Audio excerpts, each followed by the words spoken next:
Purihin po ang pangalan ng Panginoon, tayo po'y tumako sa pag-aaral ng Kanyang salita.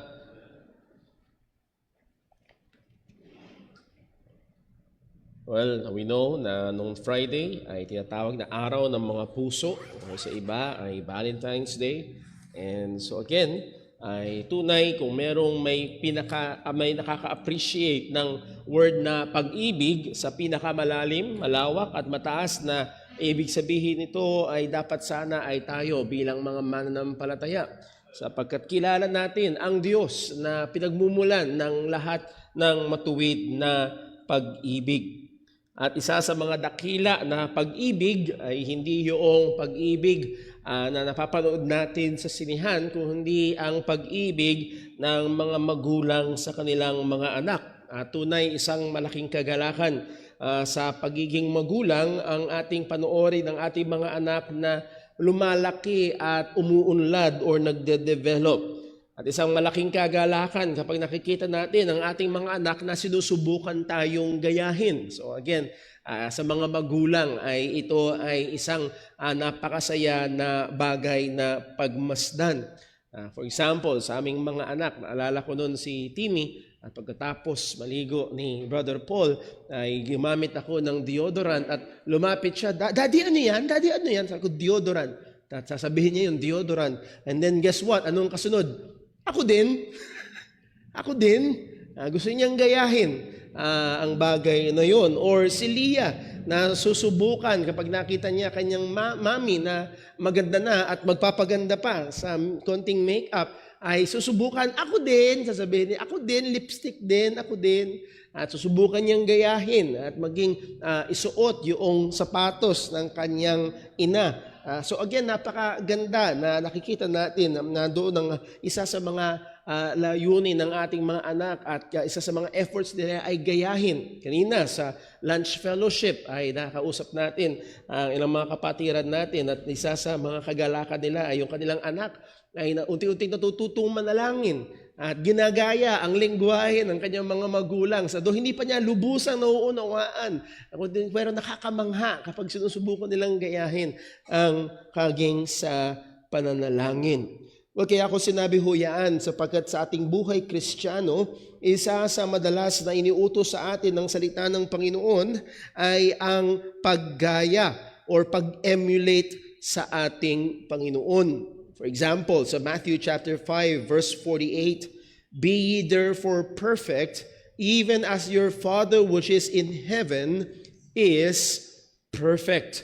So nahandoon ang paggaya natin sa ating Ama. Or sa 1 Peter chapter 1 verse 15, But as he which hath called you is holy, so be ye holy in all manner of conversation, because as it is written, Be ye holy, for I am holy. Or kagaya sa ating medyo nahagingan kanina, ang sabi ni Kristo sa mga husbands, Ephesians 5 verse 25, Husbands, love your wives. At saan to gagayahin? Even as Christ also loved the church and gave himself for it. So again, nahandoon yung ating pag-emulate. Nahandoon yung ating paggaya.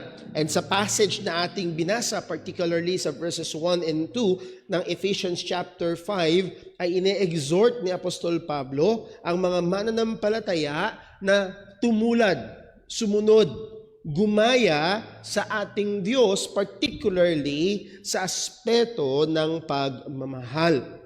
So ito ang ating pinakamensahe ngayong hapon.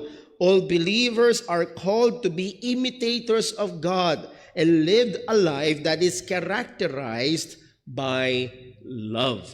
Ang lahat ng mga mananampalataya ay tinatawag na gumaya, tumulad sa Diyos at mamuhay ng isang buhay na ito ay kinakarakterize or ano ba tamang salita sa Tagalog ng kinakarakterize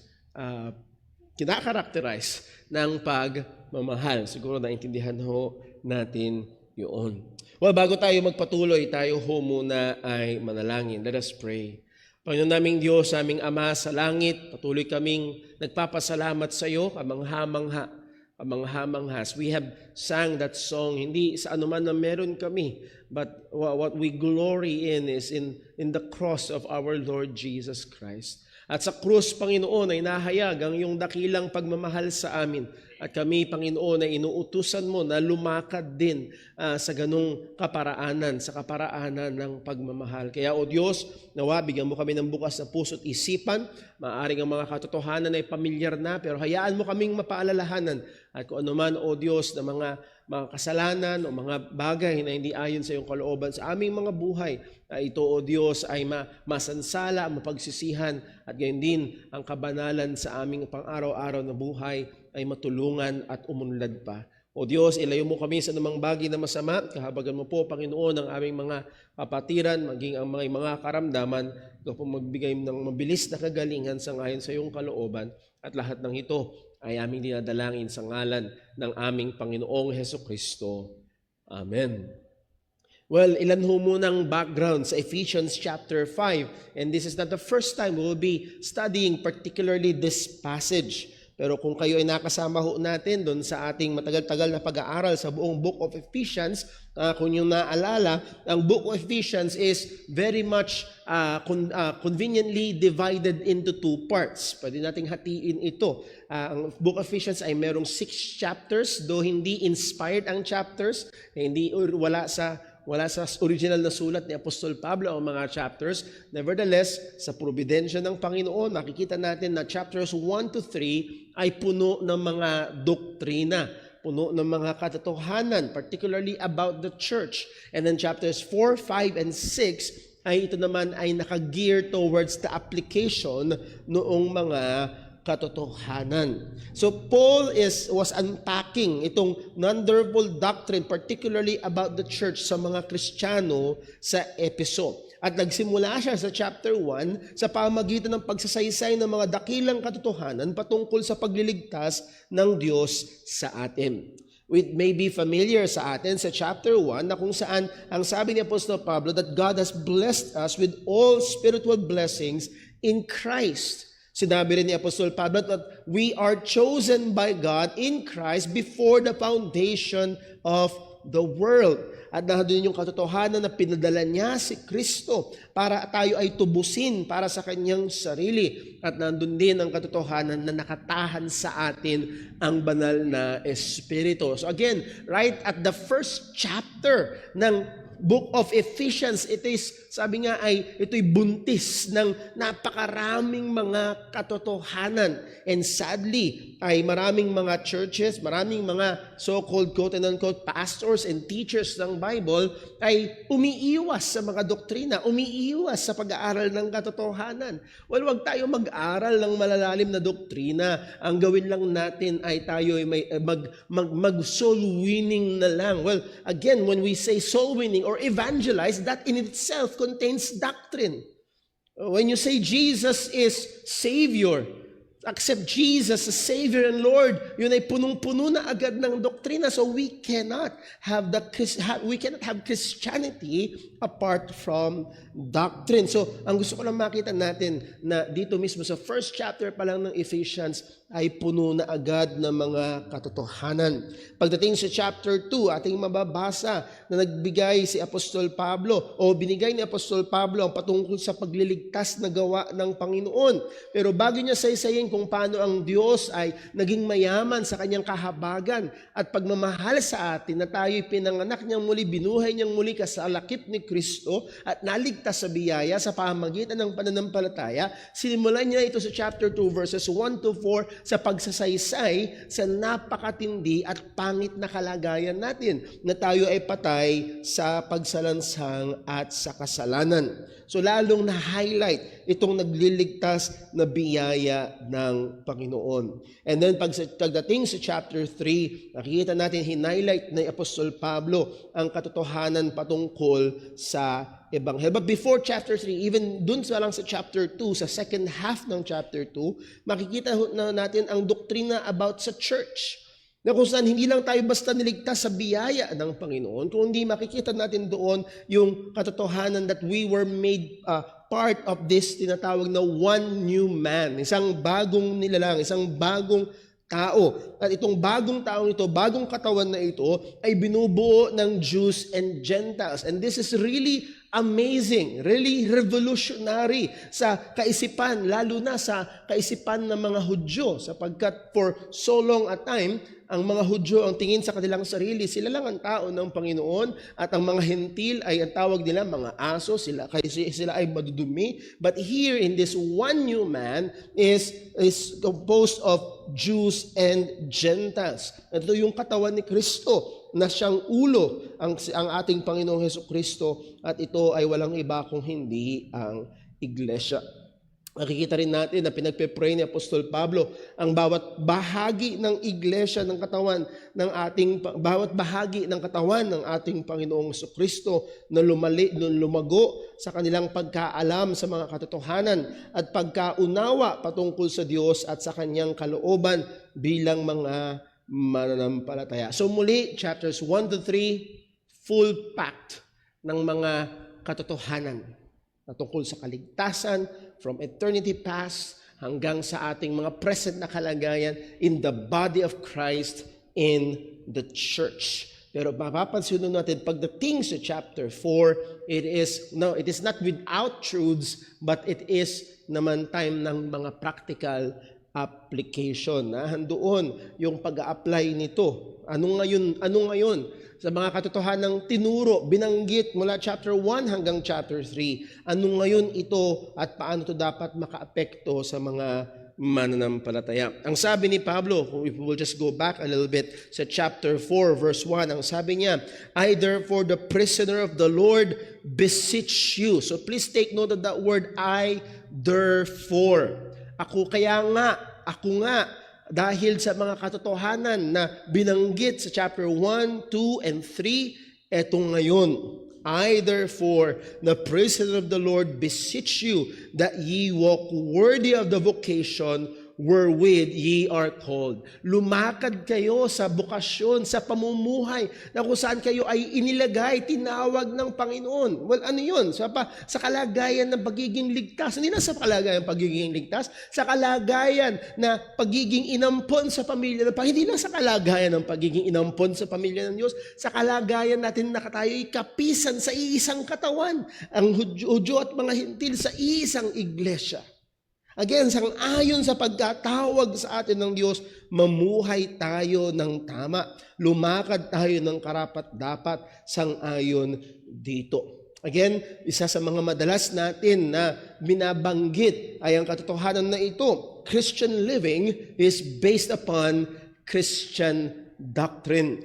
Christian living is based upon Christian doctrine. All throughout sa mga letters ng mga apostol, laging may basihan. Bakit dapat ganito ang pamumuhay? Ito ay nakatungtong sa katotohanan. So ito'y pinagsama ng Diyos. At ang pinagsama ng Diyos na ito ay hindi dapat paghiwalayin ng tao. So muli, kapag nakakarinig tayo ng mga tagapagturo at minsan na-encounter ko yan sa social media, may nagbe-bring up ng issue at mga usaping doktrina at minsan binabasa ko yung mga thread at minsan merong mga parang ang banal-banal, wag na kayong mag-usap patungkol sa doktrina, mag-soul winning na lang tayo.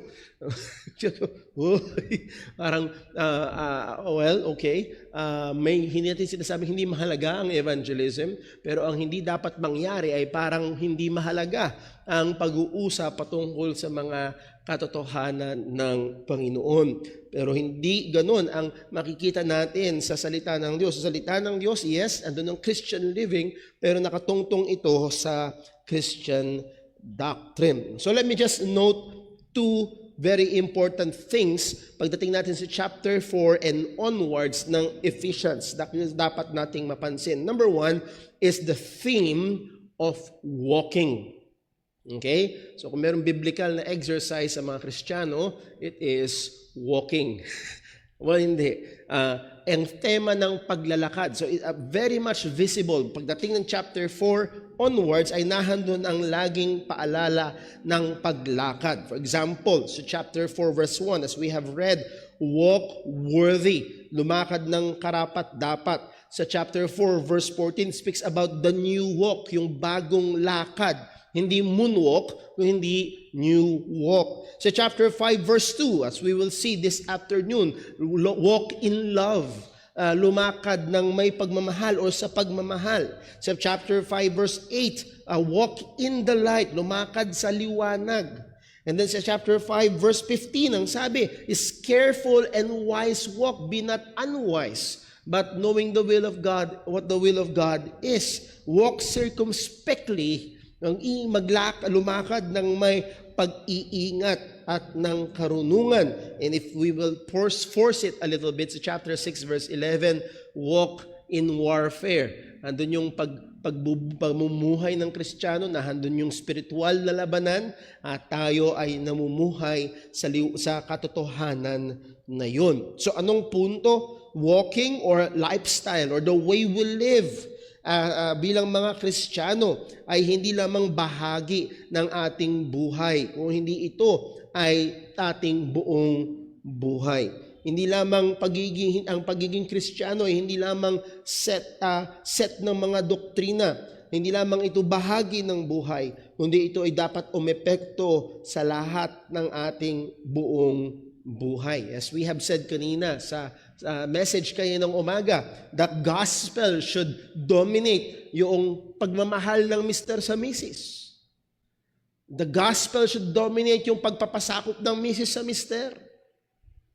The gospel should dominate yung pagrespeto ng pagsunod, pagrespeto ng mga anak sa magulang. And also the gospel should dominate yung parenthood, yung pagpapalaki ng mga magulang sa kanilang mga anak.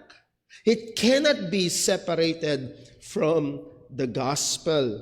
So again, the theme of walking, yung paraan ng pamumuhay ng Kristiyano, ito'y nakatungtong sa mga katotohanan ng Panginoon. And isa pa, not just chapter 4 hanggang chapter 6, but in the whole book of Ephesians ay yung tema ng pagmamahal, yung tema ng pag-ibig.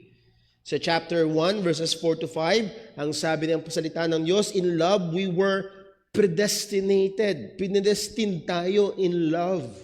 Again, sana wag nating tignan. Minsan ginagawang caricature ng mga hindi naniniwala sa election ng sasabihin, ano ang Diyos nandun sa langit? Ikaw, hindi, ikaw, hindi. Parang arbitrarily, ay bigla na lang pumili ang Diyos na walang karason-rason at walang, ang sabi ng salita ng Diyos, in love, He has predestinated us. Sa chapter 2, verse 4, ang sabi, the great love of God toward us. Andun yung dakilang pagmamahal ng Diyos sa atin, na nung tayo ay mga patay sa kasalanan, tayo ay binuhay kalakip ni Kristo. Sa chapter 3, verse 17, Christians are to be rooted and grounded in love. Now again, hindi ito yung love na pinagdiwang ng marami nung Biyernes, hindi ito yung romantic love, it goes beyond that. Chapter 3, verse 19, to know the love of Christ. Paul is praying for believers to know the love of Christ. At hindi lang ito basta, Christ loved us, He gave Himself for us. But we need to understand it more. Mas maunawaan natin, mas makita natin yung implikasyon nito sa ating mga pamumuhay. Chapter 4, verse 2, forbearing one another in love. Chapter 4, verse 15, speaking the truth in love. Chapter 4, verse 16, the church is to be edifying itself in love. Nagpapatibay, pinapalakas ang isa't isa sa pagmamahalan. Sa chapter 5, verse 2, as we will see, we must walk in love. Chapter 6, verse 22, yung love natin should be with faith. Love with faith. And verse 24, chapter 6, believers are described as those who are all them that love the Lord Jesus Christ in sincerity. Basahin lang natin chapter 6 verse 24. Sabi ni Apostol Pablo, grace be with all them that what?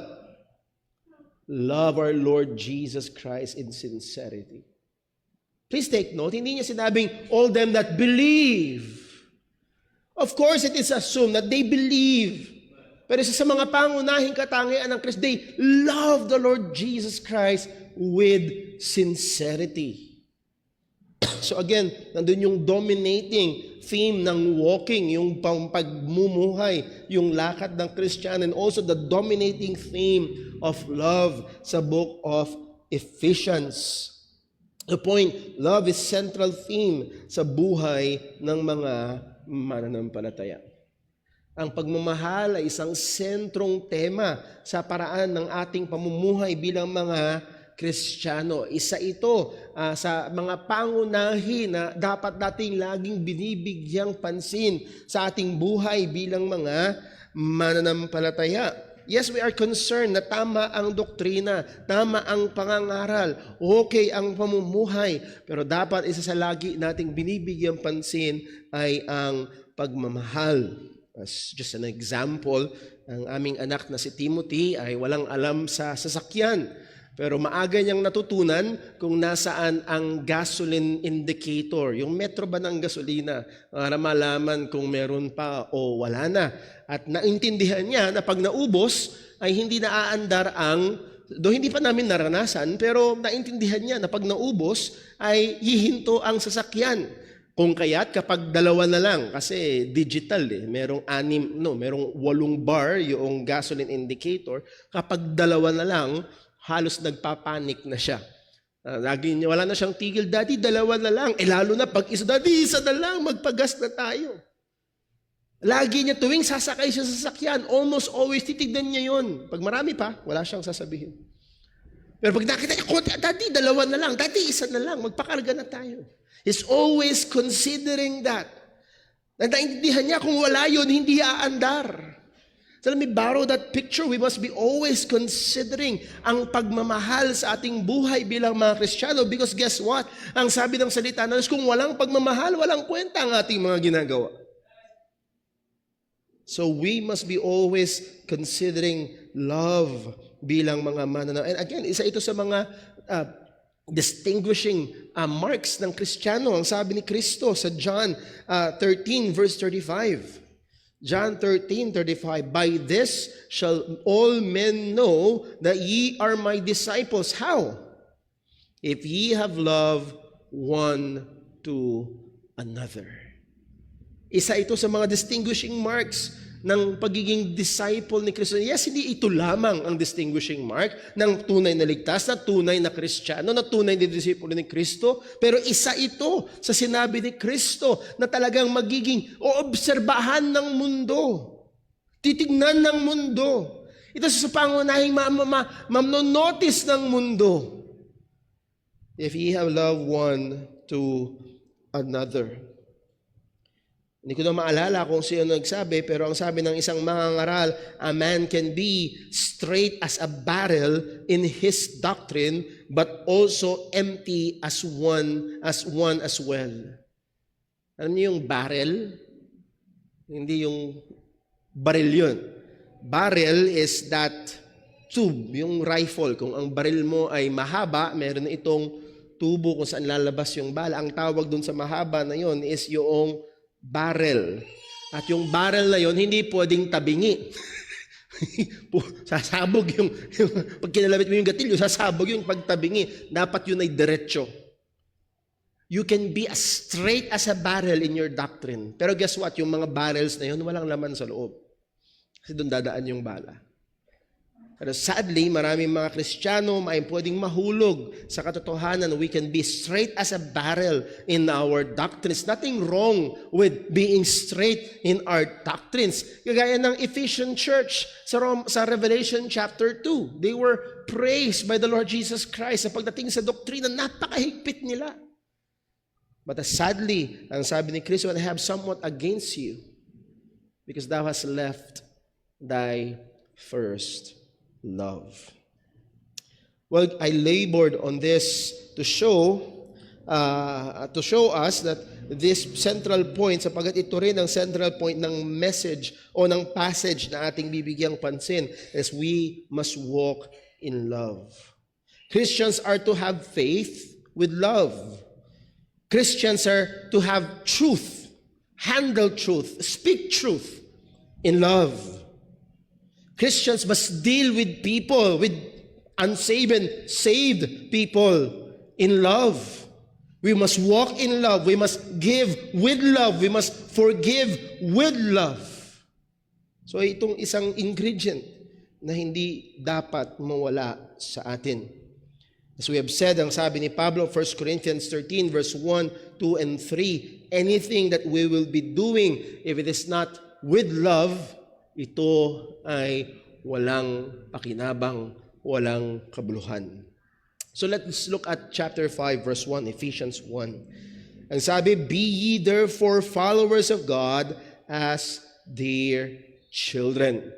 Sinasabi ni Apostol Pablo sa mga Kristiyano, sinasabi ni Apostol Pablo, if we will hearken back to chapter 1, mga pinedestinate, sa chapter 2, mga binorn again at binuhay muli kalakip ni Kristo, mga naligtas sa biyaya na nampalataya sa Ebanghelyo, believers, be ye therefore followers of God. Again, nandun yung word na therefore, meaning ito ay conclusion ng mga sinabi mula sa chapter 1 hanggang chapter 4. Well, particularly sa chapter 4 verse 22, mababasa natin yung putting off the old man and putting on the new. Again, hindi ito old nature and new nature, rather yung sinful habits and righteous habits, sinful works and righteous works. We must put it off, and yung mga maling kagawain, mga kasalanang gawain ay kailangan nating alisin at dapat ito'y palitan at magbihis ng mga bagong gawain sang-ayon sa kabanalan. So from negative to positive, put off and put on. Believers are to exercise kindness, tender-heartedness, forgiving one another, and be forgiving towards each other. Lahat ng ito ay masasummarize natin in that statement. In what? In being followers of God. God is the epitome of kindness. Ang Diyos ang pinakadakila, ang pinakamataas na halimbawa ng kindness, ng goodness, ng tender-heartedness, ng patience, ng forgiveness. So Paul is calling believers, be therefore the followers of God as dear children. To summarize all ng statements niya mula chapter 4:22 hanggang sa hanggang last verse ng chapter 4 hanggang verse 31, ang sabi niya, be followers of God. Be followers of God. That word follower, meaning sa Greek word ay mimetes, ibig sabihin to mimic. Doon galing yung word na mimic. Ibig sabihin nung mimic ay to copy, to follow after. Dati yung mga bata sa Sunday school ay may kinakanta, do a little motion, 1, 2, 3, do a little motion, 1, 2, 3, do a little motion, 1, 2, 3, everybody follow me. Dapat gayahin mo yung leader, kung anong ginagawa niya ay dapat gayahin. Dapat i-copy, to follow after. At dapat ito ay totoo sa bawat mananampalataya. We must be following after, copying, imitators of God. Tayo ay dapat sumusunod, gumagaya sa Diyos sa mga kabanalan na mga ito. We are not to be imitators of men, but imitators of God. Yes, sa Biblia, meron mga inutos sa atin to have good examples. For example, si Apostol Pablo ang nagsabi sa Philippians chapter 3 verse 17, brethren, be followers together of me, and mark them which walk so as ye have us for an example. So meron tayong mga example na tinitignan. Hindi masama na meron tayong mga tinitignan. I myself, meron akong mga mangaral na tinitignan na para kung maaari maging example sila sa akin. Hindi lamang sa paraan ng pangangaral, kung hindi maging sa pag-handle nila ng salita ng Diyos. Hindi lang sa pag-handle ng salita ng Diyos, kung maging sa pagpapastor nila sa iglesia. Kailangan natin ng mga example. Pero ang sabi ni Pablo sa 1 Corinthians chapter 11 verse 1, be ye followers of me even as I also am of Christ. Ang pinakadulo pa rin, ang pinakataas pa rin, ang pinaka number one na puntirya pa rin is not to be like that man, but to be like Christ. At kung hahanap tayo ng mga halimbawa, humanap tayo ng mga halimbawa ng mga Kristiyano na malapit kay Kristo. Young men, look for older or other young men who are near to Christ. Humanap tayo ng mga tao na maaaring masabi natin, itong tao ito ay malapit sa Diyos, malapit kay Kristo. Hindi perfecto, by no means, pero nahandoon yung paglapit niya sa Panginoon, nahandoon yung pagsusumikap niya sa pananampalataya. Young ladies, look for elderly women, well, not actually elderly, older women or other young women na masasabi niyong pwede niyong maging halimbawa as you go after Christ. At dito makikita, as I've said kanina, napakaganda na pinagmamasdan ng magulang ang mga anak kapag ginagaya nila ang kanilang mga magulang. Ang sabi ni Apostol Pablo, be ye therefore followers of God as their children. Dati, sa chapter 2 verse 2, ang sabi, we were children of disobedience. Sa chapter 2 verse 3, ang tawag sa atin, bago tayo naligtas, we're children of wrath. Pero ngayon, we are now beloved, dear children. And ang implied noon ay dear children of God, bilang mga minamahal na anak ng Diyos. Hindi mga anak ng Diyos o mga minamahal na anak ng Diyos na nagkukos ng kalumbayan, ng sakit ng ulo, kundi nahandoon bilang mga minamahal na anak ng Diyos na nagsusumikap, gumaya, lumakad, sang-ayon sa binigay o inutos na kalooban sa atin ng Panginoon. Ang mga bata, again, napaka-observant nila. Ginagaya, kahit hindi na naintindihan, ginagaya nila yung mga magulang nila. Minsan, si Brother Paul, meron akong ginawa, meron akong nakain na hindi matigas, dinura ko. And then maya-maya si Timmy, dumura na rin. Wala siyang pero nakita niya ako dumura na rin siya. Gagayahin. In just so many things ay gaya sila ng gaya sa kanilang mga magulang. Again, ang pinakamaganda ay tayo bilang mga mananampalataya, we must observe. Yes, not physically. We cannot observe God, but we can go to the Word of God. We must go to the Word of God and to know God upang mas makilala natin ng Diyos at yung mga katangian niya ay matularan natin. So let me encourage every one of us, kung tayo nagpupursigi sa biyaya ng Diyos sa ikalawang buwan ng schedule ng mga Bible reading, and it can be very tiresome at sometimes. Pero isa sa mga maaari nating magbigay sigla at mag-energize sa ating Bible reading is to pray to God, Lord, gusto kitang mas makilala. Gusto kitang gayahin nawa as I will read your word, I must makilala kita sa iyong mga kaperpektuhan, sa iyong mga katangian. Now, we must be followers of God as dear children. At ang sabi ni Apostol Pablo dito sa verse 2, Ephesians chapter 5 verse 2, and walk in love. Kung merong isa, yes, on other passages, nakita natin, we must imitate God in His holiness. We must imitate God. We must be perfect as our Father in heaven is also perfect. But particularly, ang sabi ni Apostol Pablo dito sa Ephesians 5 verse 2, and we must be followers of God as dear children and walk in love. Lumakad sa pagmamahal. Mamuhay sa pagmamahal. Maging lifestyle natin ang pagmamahal. At dito nagbigay siya ng halimbawa as Christ also had loved us.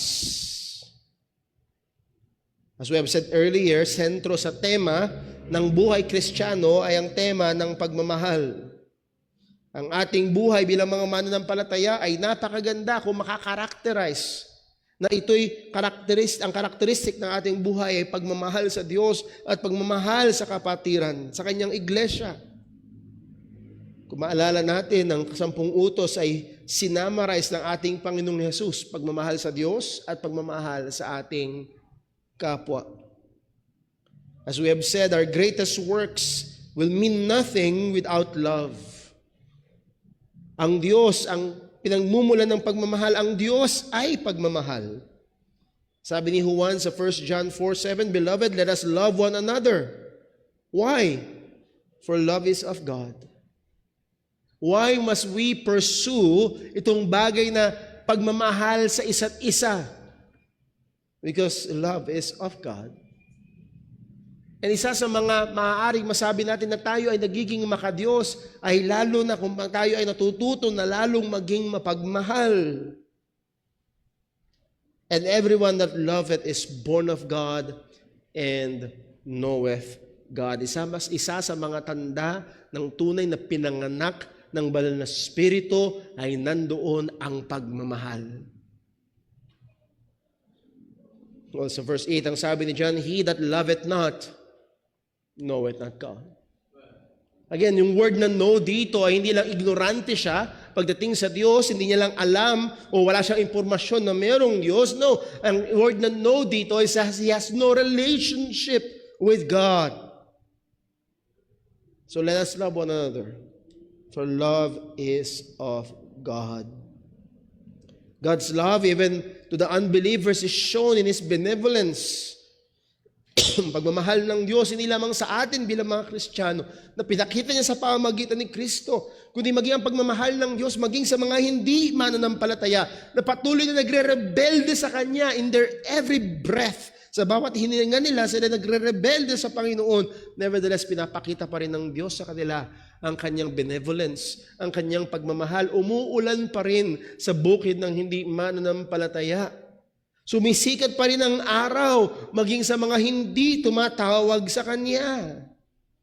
At anong sabi sa atin ng ating Panginoong Kristo? Kung kaya lang nating mahalin na yung nagmamahal sa atin, anong pinagkaiba natin sa mga publikano? Anong sabi ni Paul? Balik tayo sa Ephesians 5 verse 2, and walk in love, as Christ also hath loved us. Again, love can be a very broad topic, pero dito binigyan tayo ng isang partikular na halimbawa kung paano, as Christ also had loved us, at paano tayo minahal ng ating Panginoong Kristo. This is not, again, mere emotionalism. This is not blind love, but rather this is a holy and righteous kind of love. Ito ang ating supreme pattern sa pagmamahal na dapat nating gayahin. Hindi kagaya ng pagmamahal ng sanlibutan, kundi ang pagmamahal na pinakita ng ating Panginoong Hesukristo. Bibigyan natin ng panahon sa chapter 5, verse 25. Chapter 5, verse 25, anong klaseng pagmamahal? Nagbigay ng halimbawa. Verse 25, Husbands, love your wives, even as Christ also loved the church and gave Himself for it. So anong klaseng pagmamahal ito? Ito ay isang pagmamahal na yes, humble. Pagmamahal na yes, matuwid, banal. Pero particularly, ito ay pagmamahal na may pagsasakripisyo. It is a self-sacrificing love. Sadly, ang mundong ito, ang definition ng pagmamahal is not self-sacrificing but self-satisfying, self-promoting. Ang kailangan at gusto nila ay masatisfy sila yung kanilang sarili rather than sacrificing themselves for the object of their love.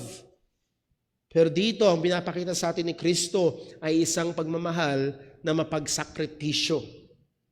Anong sabi? Basahin natin muli sa chapter 5 verse 2, and walk in love as Christ also hath loved us and hath given Himself for us as an offering, given Himself for us an offering and a sacrifice to God for a sweet-smelling savor.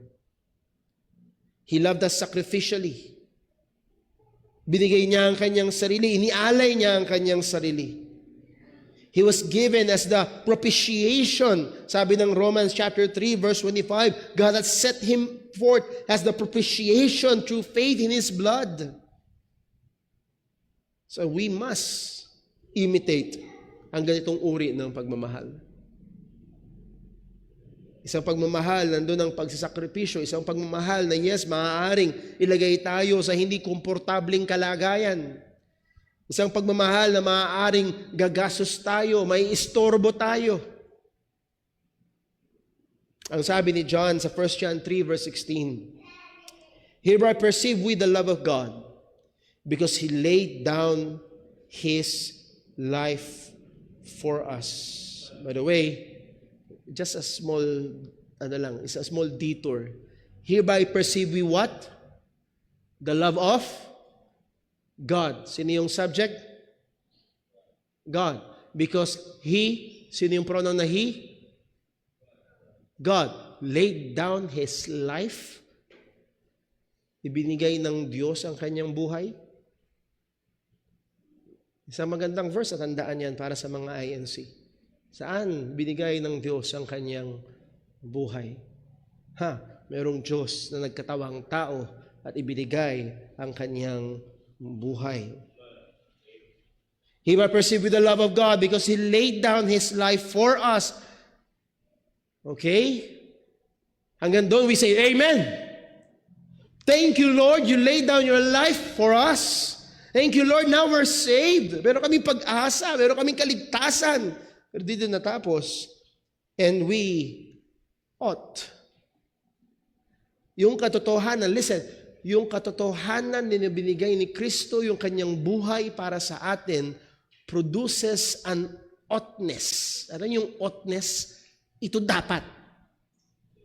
Dapat to. And we ought to lay down our lives for the brethren. Hindi ito pwedeng iwasan. Hindi ito pwedeng burahin. Hindi ito pwedeng putulin. Dahil tayo ay benefactors ng pagmamahal ng Diyos na pinakita niya sa pamamagitan ni Kristo, we ought to lay down our lives for the brethren.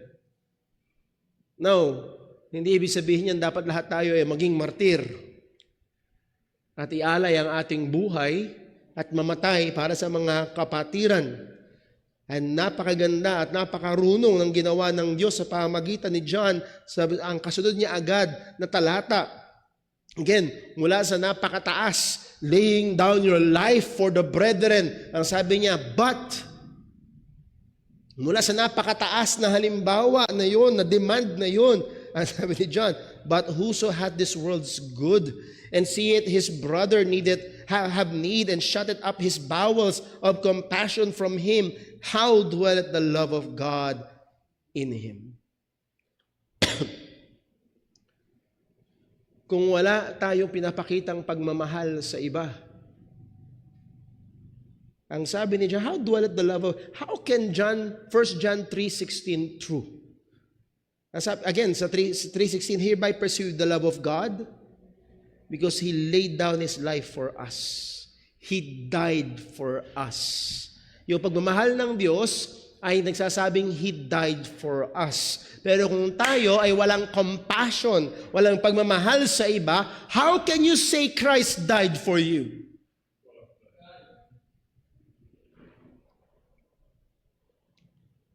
Verse 18, my little children, let us not love in word, neither in tongue, but in deed and in truth. Hereby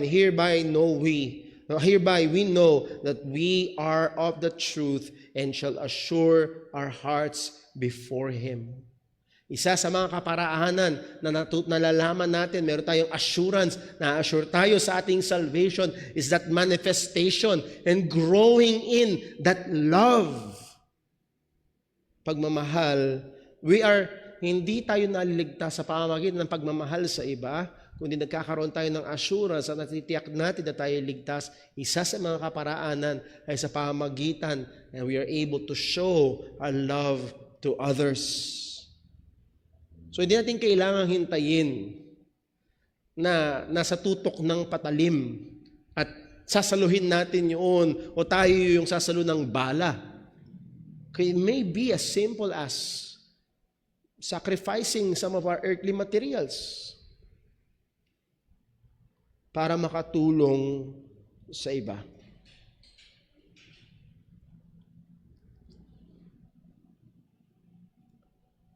Christ offering Himself as an offering of supreme love. It is a sacrifice to God for our sin as a sweet-smelling savor. Again, kung binalikan natin itong napakaganda sa verse number 5, and walk in love as Christ also loved us and hath given himself for us as an offering and a sacrifice to God for a sweet-smelling savor. Yung daw sakripisyo ni Kristo. Yung ginawang pagsasacrifice ni Jesus dahil sa kanyang pag-ibig sa atin, sa sweet-smelling savor to God. Ito'y mabangong samyo. Naalala yung example natin? Do ito'y bitin, hindi ito sakto. Pero alauna na, hindi ka pa nanananghalian. Na naglalakad ka sa isang lansangan. Nasaktuhan, may nag-iihaw ng liempo na nakatutok ang electric fan. Na naamoy mo,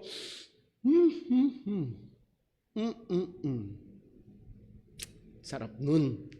Ang sarap nun.